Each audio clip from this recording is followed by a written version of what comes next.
शिक्षाप्रद एवं प्रेरणादायक कहानियों की कड़ी में सुनते हैं आज की कहानी। एक दिन एक अमीर आदमी भगवान शिव के दर्शन करने के लिए मंदिर में गया।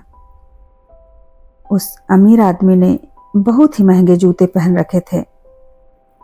जूते पहनकर वह भगवान के मंदिर में जा नहीं सकता था और जूते बाहर छोड़कर वह जाना भी नहीं चाहता था। वह बड़ी दुविधा में था। थोड़ी देर सोचने के बाद उस अमीर आदमी ने मंदिर के बाहर बैठे एक भिखारी से बात की। भिखारी उसके जूते संभालने के लिए राजी हो गया। फिर वो अमीर आदमी अंदर मंदिर में पूजा करने के लिए चला गया। पूजा में बैठे बैठे उस आदमी के मन में ख्याल आया कि भगवान ने कैसी दुनिया बनाई है।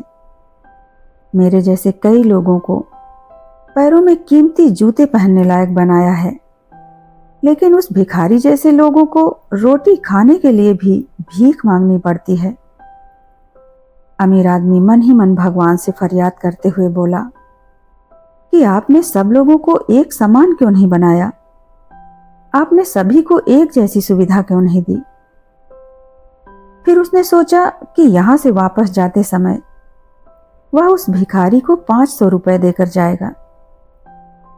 पूजा खत्म होने के बाद जब अमीर आदमी बाहर आया तो ना उसे अपने जूते दिखे और ना ही वो भिखारी। उस अमीर आदमी को लगा कि भिखारी किसी काम से कहीं बाहर गया होगा, इसलिए थोड़ी देर तक उसने वहीं खड़े रहकर उसका इंतजार किया। काफी देर तक इंतजार करने के बाद भी जब भिखारी वापस नहीं आया तो उस अमीर आदमी को पता चल गया कि भिखारी उसे ठग के चला गया। दुखी होकर अमीर आदमी नंगे पैर ही अपने घर की तरफ चल पड़ा। रास्ते में उस अमीर आदमी ने देखा कि फुटपाथ पर एक जूते चप्पल बेचने वाला बैठा हुआ है।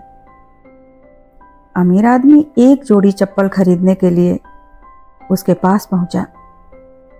वहां पहुंचते ही उस आदमी की नजर अपने जूतों पर पड़ी। अमीर आदमी पहचान गया कि ये उसी के जूते हैं। पूछने पर बेचने वाले ने पहले तो मना किया, लेकिन बार बार पूछने पर और दबाव देने पर उसने बता दिया कि यह जूते उसे एक भिखारी 500 रुपए में बेच कर गया है। अमीर आदमी बिना चप्पल खरीदे मुस्कुराते हुए वहां से अपने घर की तरफ नंगे पैर ही चला गया। उसे भगवान से की गई फरियाद का जवाब मिल चुका था। उसे समझ आ गया था कि जब तक लोगों के कर्म एक जैसे नहीं होते तब तक सब एक समान नहीं हो सकते। भगवान ने उस भिखारी के तकदीर में 500 रुपए लिखे थे, लेकिन कैसे कर्म करके उसे लेना है यह उस भिखारी के हाथ में था।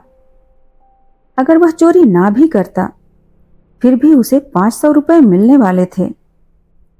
शायद उसके ऐसे ही बुरे कर्मों की वजह से आज वो एक भिखारी था।